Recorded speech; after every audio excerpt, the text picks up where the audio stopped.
السلام علیکم۔ میں ایک امام مسجد تھا، جمعہ کے دن نماز ادا کر کے دعا مانگ رہا تھا کہ جب ایک عورت میرے پاس آئی اور کہنے لگی میں تمہاری بیوی ہوں۔ میں اس عورت کو جانتا تک نہیں تھا۔ میں نے بہت انکار کیا لیکن وہ بس ضد رہی۔ جب میں نے اس سے ثبوت مانگا تو اس نے ایک ایسی چیز دکھائی کہ میرے پیروں تلے سے زمین نکل گئی۔ میری عمر 32 سال تھی لیکن میری شادی ابھی نہیں ہوئی تھی۔ میں امام مسجد تھا اور مسجد کے ساتھ بنے ایک چھوٹے سے کمرے میں رہتا تھا۔ لوگوں میں میری بہت عزت تھی۔ ایک روز جمعہ کے دن نماز ادا کر کے میں دعا مانگنے میں مصروف تھا کہ ایک لڑکی سب مردوں کے بیچ راستہ بناتے ہوئے میرے سامنے کھڑی ہو گئی۔ کہنے لگی مجھے آپ سے بہت ضروری بات کرنی ہے۔ دیکھنے میں خوبصورت اور جوان تھی، کالی چادر لیے ہوئے تھی، چہرے پر کوئی پردہ نہیں تھا۔ عورت کو دیکھ کر مرد پیچھے ہٹ گئے۔ مجھے لگا شاید کوئی دینی مسئلہ پوچھنے آئی ہے یا پھر کوئی وظیفہ پوچھنا ہوگا، یا ہو سکتا ہے مسجد کے لیے کوئی چندہ دینا ہو۔ میں نے کہا جی محترمہ فرمائیے۔ کہنے لگی کیوں انجان بننے کی کوشش کر رہے ہیں، میں آپ کی بیوی ہوں۔ یہ سن کر تو میں ایک دم گھبرا گیا۔ یہ کیا کہہ رہی تھی وہ؟ میری تو ابھی تک شادی بھی نہیں ہوئی تھی اور میں اس عورت کو جانتا تک نہیں تھا، بلکہ میں نے تو اس سے پہلی بار دیکھا تھا۔ میں نے کہا آپ کا دماغ تو درست ہے، آپ ہوش میں تو ہیں، کیا کہہ رہی ہیں آپ؟ مجھے تو اس لڑکی کی بات سن کر اپنی عزت کے لالے پڑ گئے تھے۔ وہاں موجود سب افراد کی نظریں مجھ پر ہی تھیں۔ میری سب عزت کرتے تھے۔ میں نے آج تک کبھی کسی عورت پر غلط نظر تک نہیں ڈالی تھی، اور وہ لڑکی کھلے عام سب کے سامنے مجھ پر الزام لگا رہی تھی۔ کہنے لگی 4 دن سے تو آپ گھر مجھ سے ملنے نہیں آئے، پریشان ہو گئی تھی، اس لیے مجبوراً مجھے آپ کے پاس یہاں مسجد میں آنا پڑا۔ اس کی بات پر مجھے غصہ آنے لگا تھا۔ کیسے بے شرموں کی طرح مجھ پر جھوٹے الزام لگا رہی تھی۔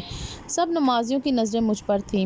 ان میں بہت سے بزرگ ایسے بھی تھے جو میری شرافت کو دیکھ کر بیٹیوں کی شادی مجھ سے کرانے کے خواہش مند تھے اور ڈھکے چھپے الفاظ میں مجھ سے کہہ بھی چکے تھے، لیکن یہ عورت مجھے بدنام کر رہی تھی۔ میں نے اس سے کہا ایک عورت ہوتے ہوئے آپ کو شرم نہیں آتی کسی غیر مرد کے ساتھ اس قسم کی بات کرتے ہوئے؟ میں آپ کو جانتا تک نہیں ہوں، کبھی آپ کو دیکھا تک نہیں ہے، اور آپ ہیں کہ بنا لحاظ مجھے بدنام کرنے کی کوشش کر رہی ہیں۔ دن رات میں مسجد میں رہتا ہوں، سب لوگ جانتے ہیں کہ میں کہیں نہیں جاتا۔ میری بات سن کر بہت سے لوگ کہنے لگے بی بی تمہیں شرم نہیں آتی ایک نیک اور دیندار شخص پر ایسا گھٹیا الزام لگاتے ہوئے؟ ہم جانتے ہیں مولانا صاحب ہر وقت مسجد میں ہی ہوتے ہیں۔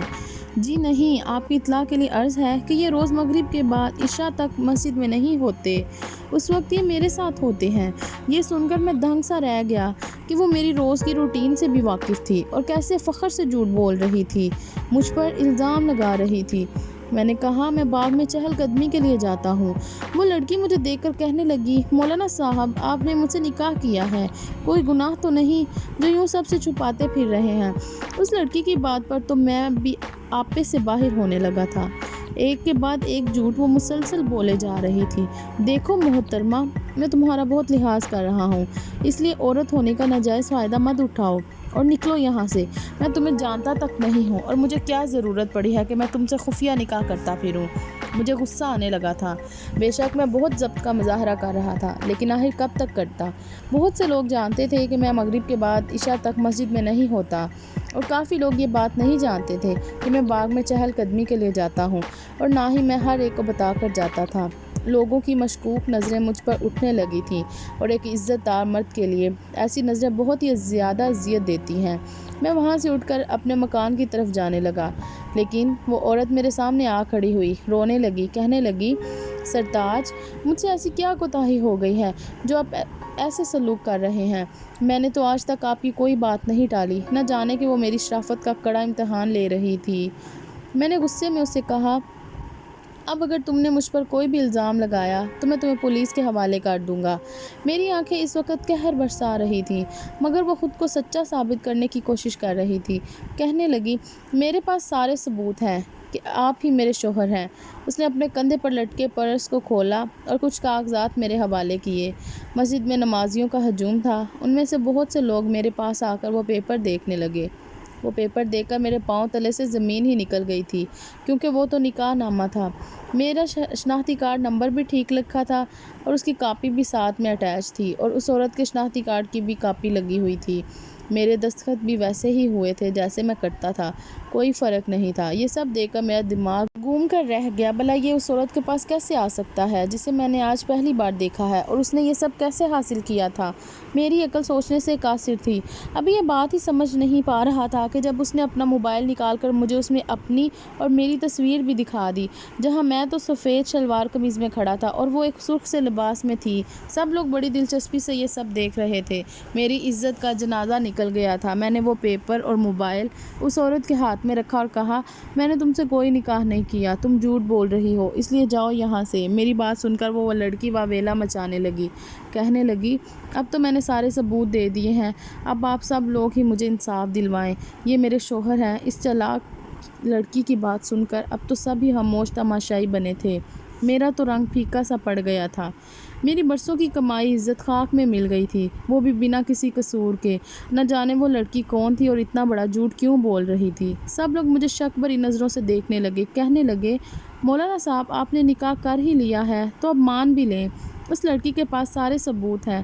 میری حالت یوں تھی کہ ابھی رو دوں گا۔ میں نے کہا، خدا کے لیے میرا اعتبار کریں، میں اس لڑکی کو جانتا تک نہیں ہوں، میں نے اس سے کوئی نکاح نہیں کیا، اور اگر مجھے شادی کرنی ہی ہوتی تو مجھے چھپانے کی ضرورت ہی کیا تھی، میں سب کو بتا کر بھی کیا کر سکتا تھا۔ ایک شخص کہنے لگا، مولانا صاحب آپ بھی ایسا کوئی ثبوت پیش کر دیں جس سے یہ لڑکی جھوٹی ثابت ہو جائے۔ میرے پاس تو ایسا کوئی کاغذی ثبوت نہیں تھا جو میں پیش کرتا۔ میں نے کہا، یہ لڑکی میرے ساتھ چال چل رہی ہے، اس لیے یہ جھوٹے ثبوت اکٹھے کر کے لائی ہے۔ مجھے کیا علم کہ یہ میرے ساتھ کون سا کھیل کھیلنے والی ہے جو میں ایسے ثبوت اکٹھے کرتا۔ میری بات سن کر وہ لڑکی بے ساختہ بولی، میں ایک عورت ہو کر بھلا کیوں ایسا جھوٹ بولوں گی، کسی غیر مرد کو اپنا شوہر کیوں کہوں گی، جبکہ ایسا جھوٹ بولنے سے مجھے تو میری عزت کا خطرہ ہے۔ میں بھلا ایسا جھوٹ کیوں بولوں گی؟ اگر آپ کو گواہ چاہیے تو میں ابھی اپنے ابا کو اور بھائی کو بھی بلا لیتی ہوں، جن سے انہوں نے میرا رشتہ مانگا تھا اور جن کے سامنے میرا ان سے نکاح ہوا ہے۔ نہ جانے کیوں میں اس لڑکی کے جھوٹ پر بدحواس سا ہونے لگا تھا۔ اس لڑکی نے فون کر کے 2 مردوں کو اور بلا لیا جو اس لڑکی کا ساتھ دینے لگے۔ بحث طویل ہو چکی تھی، بہت سے امام اور مفتی بھی جمع ہو گئے۔ نکاح نامے پر حکومت کی سٹیمپ بھی موجود تھی۔ نکاح نامہ اصلی تھا، سارے ثبوت ٹھیک تھے، شک کی کوئی گنجائش نہیں تھی۔ اب مفتیان حضرات بھی دیکھ رہے تھے۔ پھر 2 مولانا جو میرے ساتھی بھی تھے مجھے الگ کمرے میں لے گئے، کہنے لگے، دیکھیں ظفر، اگر آپ سے کوئی غلطی ہو گئی ہے اور آپ نے چھپ چھپا کر نکاح کر لیا ہے اور اب اپنی عزت کی خاطر مکر رہے ہیں تو دیکھیں یہ غلط ہے، گناہ ہے، پاکیزہ رشتے سے انکار نہ کریں۔ ارے بھائی، ان کے پاس سارے ثبوت موجود ہیں، آپ مان جاؤ تو ہم بات سنبھال لیں گے۔ میری آنکھیں باہر آئی تھیں۔ میں نے ان کے سامنے ہاتھ جوڑ کر کہا، میں نے اس لڑکی سے کوئی نکاح نہیں کیا، آپ لوگ کیوں مجھے جھوٹا ثابت کر رہے ہیں؟ میں کیسے کسی لڑکی کو بنا نکاح کے اپنے ساتھ رکھ سکتا ہوں؟ کہنے لگے، نکاح نامہ تو اصلی ہے، شناختی کارڈ کا نمبر بھی تمہارا ہے، سائن تمہارے بالکل وہی ہیں، شادی کی تصاویر موجود ہیں۔ میں نے کہا، اس کا ایک ہی حل ہے، وہ لڑکی اگر یہ کہتی ہے کہ میں نے اس سے نکاح کیا ہے تو میں سب کے سامنے اسے طلاق دے دیتا ہوں، یہ قصہ ہی ختم ہو جائے گا، کیونکہ میرا اللہ جانتا ہے کہ وہ لڑکی میرے لیے غیر محرم ہے۔ میں ایک چھت کے نیچے اس لڑکی کے ہمراہ 1 منٹ نہیں رہوں گا۔ میری بات سن کر وہ مفتی صاحب اٹھ کے باہر چلے گئے۔ پھر مجھے ایک اور ساتھی نے بلایا۔ وہ لڑکی سسکیوں سے رو رہی تھی، میرے سامنے ہاتھ جوڑ کر بولی، خدارا ظفر، مجھے طلاق مت دیں، مجھ سے ایسی کون سی غلطی ہو گئی ہے، میں سب کے سامنے آپ سے معافی مانگ لیتی ہوں، مجھے طلاق مت دیں۔ میں نے غصے سے اپنا رخ بدل دیا۔ اس کے والد کی سفید داڑھی تھی، آنکھوں میں آنسو بھرے، کہنے لگے، ٹھیک ہے، یہ میری بیٹی کو طلاق دینا چاہتے ہیں تو پہلے حق مہر کا انتظام بھی کر لیں، 24 لاکھ ہے۔ یہ سن کر میرے اوسان خطا ہو گئے تھے۔ اتنی بڑی رقم حق مہر میں ایک کے بعد ایک دھماکہ تھا جو وہ لوگ مجھ پر کر رہے تھے۔ میں غریب سا سادہ سا بندہ، امامت کا ہدیہ مجھے 20,000 بمشکل ملتا تھا، بھلا اتنی بڑی رقم میں کیسے حق مہر میں لکھوا سکتا تھا؟ اب میں پوری طرح سے پریشان ہو کر رہ گیا تھا۔ ایک غیر عورت کو بنا نکاح کے اپنے گھر میں نہیں لے جا سکتا تھا، اور نقلی طلاق کی رقم میری بساط سے باہر تھی۔ عجیب و غریب مشکل کا شکار ہو گیا تھا۔ میرے پاس اب بس ایک ہی راستہ بچا تھا۔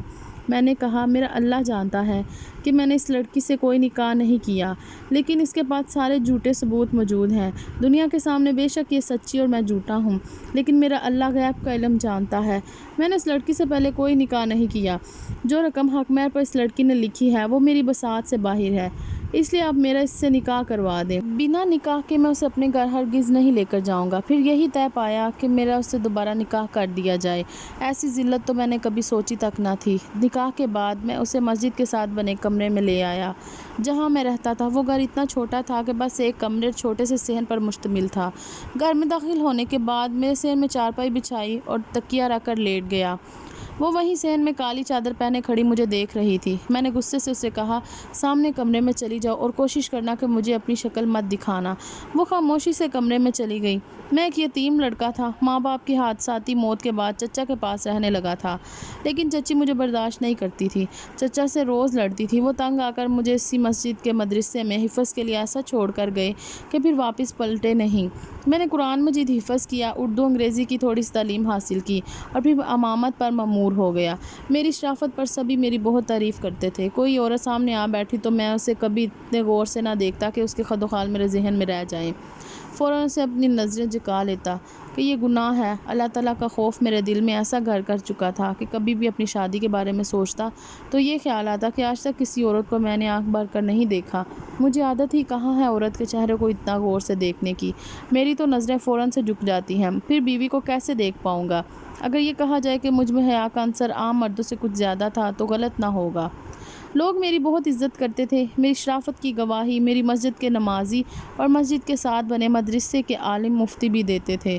لیکن آج اس لڑکی نے میری عزت کو خاک میں ملا کر رکھ دیا تھا۔ سب میری شرافت اور پاکیزگی کو ڈونگ سمجھنے لگے تھے۔ نہ چاہتے ہوئے بھی میری آنکھوں سے آنسو بہنے لگے۔ مسجد میں تو میں سب کے سامنے ضبط کا دامن نہیں چھوڑا، لیکن اب تنہائی میں خود پر اختیار کھو بیٹھا تھا۔ میں سسکیاں لے لے کے روتا رہا۔ میرے آنسو تکیے میں گر کر جذب ہو رہے تھے۔ لیکن ایک شریف مرد کے لیے یہ بات چھوٹی نہیں ہوتی کہ کوئی عورت اسے یوں سب کے سامنے اس کی کردار کو مشکوک کر دے۔ اس لڑکی کو اپنانا میری مجبوری تھی۔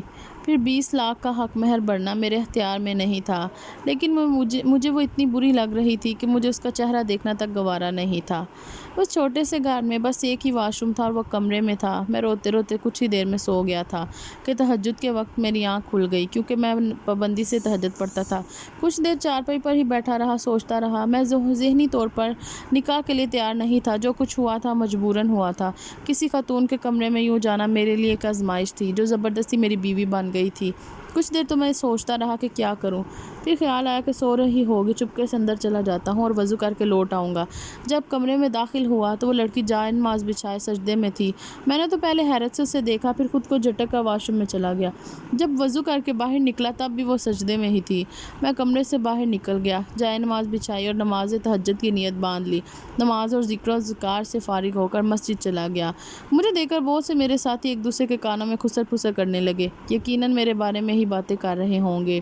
میں نے چپ چاپ جماعت کروائی اور پھر وہیں بیٹھ گیا، ورنہ میں اشراق کے بعد کچھ دیر آرام کرنے گھر چلا جاتا تھا۔ سارا دن میں نے مسجد میں گزارا، عشاء کے بعد ہی گھر لوٹا۔ گھر صاف ستھرا تھا، کھانے کی خوشبو آ رہی تھی۔ بھوک تو مجھے لگی ہوئی تھی۔ دوپہر میں کھانا مدرسے میں ہی کھا لیا تھا، راشن موجود تھا۔ میں عشاء کے بعد گھر جا کر کچھ نہ کچھ خود ہی بنا کر کھا لیا کرتا تھا۔ بھوک ہونے کے باوجود میں نے اپنی چارپائی بچھائی اور لیٹ گیا۔ وہ لڑکی کچن سے باہر نکلی، اسی کل والے لباس میں تھی، چادر پوری طرح سر پر لپیٹ رکھی تھی۔ کہنے لگی، کھانا تیار ہے، آپ کا کھانا یہیں صحن میں لگا دوں؟ میں نے اس پر ایک نظر ڈال کر ہٹا لی۔ میرے کھانے کی فکر کرنے کی تمہیں کوئی ضرورت نہیں ہے، بس اپنا انتظام کیا کرو۔ یہ کہہ کر میں نے کروٹ بدل کر آنکھیں بند کر لیں۔ کچھ دیر بعد ہی میری آنکھ لگ گئی۔ تہجد کے وقت وہ مجھے پھر سے سجدے میں نظر آئی۔ مجھے لگا اپنے گناہوں کی توبہ مانگ رہی ہوگی، لیکن کسی انسان کے ساتھ کی گئی زیادتی تب تک معاف نہیں ہوتی جب تک کہ وہ خود معاف نہ کر دے۔ میرے دل میں بار بار یہ ابال آنے لگتا، کس عورت سے پوچھوں تو صحیح کہ اس نے میرے ساتھ ایسا کیوں کیا۔ سارا دن مسجد میں گزار کر جب میں گھر گیا تو وہ کچن میں موجود تھی۔ میں آج رات کا کھانا بھی مدرسے سے کھا کر آ گیا تھا۔ میں نے کچن میں جھانک کر دیکھا تو وہ کچن میں ہی تپائی رکھ کر کھانا کھا رہی تھی۔ مجھے دیکھ کر کچھ نرمی سی ہو گئی۔ سنو، کھانا کھا کر باہر صحن میں میری بات سن لینا۔ میں باہر چلا گیا۔ وہ کھانا کھا کر صحن میں آ کر ایک کونے میں کھڑی ہو گئی۔ میں نے غصے سے اس سے دیکھا اور کہا، لوگوں کے سامنے تم نے ڈرامہ رچانا تھا، وہ رچا دیا۔ اپنے جھوٹ کو تم نے سچ بنانا تھا، بنا لیا۔ لیکن یہاں اس وقت میرے اور تمہارے علاوہ اللہ کے سوا دوسرا کوئی موجود نہیں ہے، اور اللہ ہر حقیقت سے آگاہ ہے۔ میں تم سے یہ سوال اسی روز بھی پوچھ لیتا جس دن تم نے میرے کردار کی درجیاں اڑا کر رکھ دی تھیں، لیکن اس وقت میں بے حد غصے میں تھا۔ اپنا اختیار کھونے کا مجھے ڈر تھا، شاید تم پر ہاتھ اٹھانے سے بھی گریز نہ کرتا، اس لیے خاموشی اختیار کر لی۔ لیکن اب میرا خود پر اختیار ہے۔ میں نے تمہارا کیا بگاڑا تھا جو تم نے میرے ساتھ یہ سب کیا؟ میری بات سن کر وہ رونے لگی، کہنے لگی، مجھے معاف کر دیں، میرے پاس کوئی دوسرا راستہ نہیں تھا، میں آپ کو وجہ نہیں بتا سکتی۔ یہ کہہ کر وہ کمرے میں چلی گئی۔ چند دن بعد میں نے اسے چند جوڑے لا کر دیے کیونکہ وہ 4-5 دن سے اسی ایک لباس میں ملبوس تھی۔ جو بھی تھا اب وہ میری ذمہ داری تو بن ہی گئی تھی۔ رات کو جب میں تہجد کے لیے اٹھا تو میرا پورا وجود درد سے چور چور تھا۔ مجھے محسوس ہوا کہ مجھے بخار ہے، میرا جسم تپ رہا تھا۔ بمشکل ہی میں نے فجر پڑھائی اور گھر لوٹ آیا۔ مجھے تیز بخار ہو چکا تھا۔ میں صحن کی چارپائی پر لیٹ گیا۔ میری بیوی نے جب مجھے یوں بیمار دیکھا تو میرا بہت خیال رکھنے لگی۔ اس وقت میں بھی بے بس تھا کیونکہ بخار کی شدت کی وجہ سے اس کے سہارے کی مجھے ضرورت تھی۔ مجھے دوا بھی وہ خود دیتی، کھانا ناشتہ بھی بنا کر دیتی، رات بھر میری تیمارداری میں جاگتی بھی رہتی تھی۔ نہ چاہتے ہوئے بھی میرا دل اس کی طرف مائل ہونے لگا۔ بس ایک ہی سوال مجھے چین نہیں لینے دیتا تھا، کس نے میرے ساتھ ایسا کیوں کیا؟ چند دن کے بعد میں ٹھیک ہو گیا تھا۔ رات کو جب میں گھر آیا تو پہلی بار اس سے کھانا خود سے مانگا۔ وہ خوشی سے چہکنے لگی تھی۔ فوراً سے کھانا گرم کر کے میرے سامنے رکھ کر وہاں سے جانے لگی۔ میں نے کہا، ادھر آؤ، یہاں میرے پاس بیٹھو اور میرے ساتھ کھانا کھاؤ۔ میری بات سن کر وہ مجھے خوشگوار حیرت سے دیکھنے لگی۔ چپ چاپ میرے سامنے دسترخوان پر بیٹھ گئی۔ کھانے کے دوران میں اسے گاہے بگاہے دیکھنے لگا۔ اچھی خاصی خوبصورت تھی۔ اب تک جتنا میں اسے جان پایا تھا وہ بری نہیں تھی۔ پھر وہی سوال، کس نے یہ طریقہ کیوں اپنایا؟ کھانے کے بعد وہ کچن میں برتن دھونے لگی۔ میں نے اسے اپنے لیے آج چارپائی نہیں بچھائی تھی۔ میں اپنے کمرے میں جا کر لیٹ گیا تھا۔ رات کو جب وہ کمرے میں آئی تو حد درجہ گھبرائی ہوئی تھی۔ اسے دیکھ کر میں اٹھ کر بیٹھ گیا۔ میں نے اس سے کہا، ادھر آؤ، میرے پاس آ کر بیٹھو۔ وہ چھوٹے چھوٹے قدم اٹھاتی ہوئی میرے پاس آ کر بیٹھ گئی۔ میں نے اس کا ہاتھ تھام لیا جو اس وقت برف کی مانند ٹھنڈا ہو رہا تھا۔ بہت پیار اور اپنائیت سے میں نے بات شروع کی، دیکھو، تم اب میری بیوی ہو اور میں تمہارے ساتھ اپنے رشتے کی ابتدا کرنا چاہتا ہوں، لیکن اس کے لیے ضروری ہے کہ ہمارے درمیان کوئی جھوٹ اور دھوکہ شامل نہ ہو۔ ہم سچ بول کر اپنے رشتے کو شروع کریں۔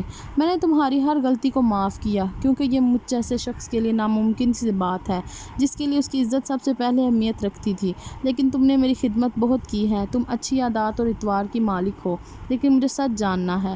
میری بات سن کر اس نے نظریں بدلی، پھر کہنے لگی، ہمارا چھوٹا سا گھر اس پارک کے سامنے ہے جہاں آپ مغرب کے بعد آتے تھے۔ میں وہاں آپ کو روز دیکھتی تھی۔ آپ بہت شریف انسان تھے۔ میرے والد ایک موچی ہیں، بھائی ابھی گورنمنٹ اسکول میں پڑھ رہا ہے۔ میرے لیے رشتے تو بہت آتے تھے، لیکن میرے والد کے پاس مجھے دینے کے لیے جہیز نہیں تھا۔ میرے پاس ایک موبائل موجود تھا جس میں آپ کی تصویر کھینچتی رہتی تھی۔ جب بھی آپ مغرب کے بعد پارک کے بینچ پر نظریں جھکا کر بیٹھ جاتے، میں آپ کی تصویر کھینچ لیتی۔ ایک بار محلے کے ایک بدماش کی مجھ پر نظر پڑ گئی۔ وہ ابا کو دھمکانے لگا کہ اگر تم نے اپنی بیٹی کی شادی مجھ سے نہ کی تو میں اسے اٹھا کر لے جاؤں گا۔ ابا بہت پریشان تھے۔ میں نے اماں سے کہا کہ اماں ابا سے کہیں کہ میری شادی مسجد کے امام سے کروا دیں۔ ابا نے مسجد کے ایک شخص سے بات بھی کی، لیکن آپ نے شادی سے منع کر دیا۔ میں نے آپ کی تصویروں کو اور اپنی اور اپنے بھائی اور والد کی تصویروں کے ساتھ جوڑ لیا۔ میں نے اپنے بھائی سے کہا کہ بھائی کسی بھی طریقے سے وہ آپ کے سائن حاصل کر لیں۔ بھائی مدرسے میں چندہ دینے کے بہانے سے آپ کے پاس آیا تھا۔ اس وقت رش بہت تھا۔ اس نے آپ سے کہا کہ وہ ایک معقول رقم آپ کو دے گا، لیکن آپ کو ان صفحات پر سائن کرنے پڑیں گے۔ اس میں لکھا ہے کہ آپ یہ پیسہ مسجد کی تعمیر میں ہی استعمال کریں گے۔ آپ کے پاس اس وقت رش بہت زیادہ تھا۔ آپ نے بنا پڑھے ہی اپنے سائن رجسٹر پر کر دیے۔ شناختی کارڈ نمبر بھی اور کاپی بھی اٹیچ کر دی کیونکہ وہاں بہت سے لوگ بڑی بڑی رقم دینے سے پہلے ایسا ہی لاہے عمل اختیار کر رہے تھے۔ میرا بھائی رش سے فائدہ اٹھا کر آپ سے سائن کروا کر وہاں سے آ گیا۔ جس دن میں نے یہ ڈرامہ رچایا اسی دن وہ بدماش مجھے لے جانے کی دھمکی ابا کو دے کر گیا تھا۔ ہمارے پاس اور کوئی راستہ نہ تھا، ہم بہت مجبور تھے۔ پولیس کے پاس بھی ہم نہیں جا سکتے تھے کیونکہ اس کے ہاتھ بہت لمبے تھے۔ میں جانتی تھی آپ ایک نیک انسان ہیں، مجھ سے نکاح کیے بنا اپنے گھر نہیں لے کر جائیں گے۔ آپ کی نیک نامی کے اور شرافت کے تذکرے ہم سب گھر والوں نے سن رکھے تھے۔ اس کی باتیں سن کر مجھے حیرت ہوئی، لیکن پھر یہ بھی احساس ہوا کہ اس نے جو کچھ بھی کیا تھا اپنے بچاؤ کے لیے ہی کیا تھا۔ میں نے اسے معاف کر دیا اور پھر ہم نے وہاں سے اپنی نئی زندگی کا آغاز شروع کر دیا۔ اگر آپ کو آج کی ویڈیو پسند آئی ہو تو پلیز لائک اور شیئر لازمی کر دیجیے گا۔ ملتے ہیں نیکسٹ ویڈیو میں۔ تب تک کے لیے اللہ حافظ. Thanks for watching.